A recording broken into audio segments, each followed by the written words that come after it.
இங்கே மனிதர்கள் தான் மிகப்பெரிய ஜீவராசிகள். ஆமாம், உண்மை ஜீவராசிகள். நீயும் நானும் சமமா? 2 மனுஷனை ஒரு இடத்துல நிற்க வச்சு, வெவ்வேறு இடத்துலேருந்து வந்த மனுஷன்னு வச்சுக்கோங்களேன். நிற்க வச்சு நீயும் நான் 2 பேரும் ஒன்றான்னு கேட்டால் கண்டிப்பாக ஒன்றும் இல்லை. ஆனால் 2 பேரும் சமமான்னு கேட்டால், ஆனால் சத்தியமாக சமம். எப்படிடா சமம்? ஏஜ் வித்தியாசமாக இருக்கலாம், பிறந்த இடம் வேறு மாதிரி இருக்கலாம், அவங்க வாழ்ந்த நாடு வேறு மாதிரி இருக்கலாம், அவங்க பணக்காரன் ஒருத்தர் ஏழையாக கூட இருக்கலாம், ஒருத்தர் கோடீஸ்வரனாக இருக்கலாம், ஒருத்தர் பெரிய பிஸ்னஸ் மேக்னெட்டோட பையனாக கூட இருக்கலாம். ஆனால் 2 பேரும் சமம். எப்படி சமம்? இந்த பிஸ்னஸ்ஸு, பணம், புகழ், நீங்கள் ராக்கெட்லாம் விட்டுறோம்ல, அதுலேருந்து எல்லா விஷயமே பார்த்தீங்கன்னா மனுஷனுக்காக. இந்த எலக்ட்ரிக் கரண்ட்டு, இது எல்லாமே மனுஷனுக்காக பயன்படுத்தக்கூடிய விஷயம். ஆமாம், இயற்கையில் இருந்து தான் எடுத்தோம். ஆனால் மனுஷனுக்காக பயன்படுத்திக்கிறேன் இல்லையா?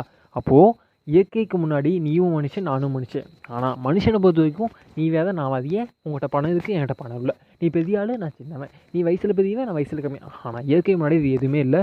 ஸோ இயற்கையாக பார்த்தீங்கன்னா நீங்களும் நானும் சமம் தான். ஆனால் மனுஷனை அந்த மனுஷன் ஹியூமன் டிப்பிக்கல் மென்டாலிட்டின்னு சொல்லுவாங்க. அதனால தான் நீங்களும் நானும் வேற நிற்கிறோம்.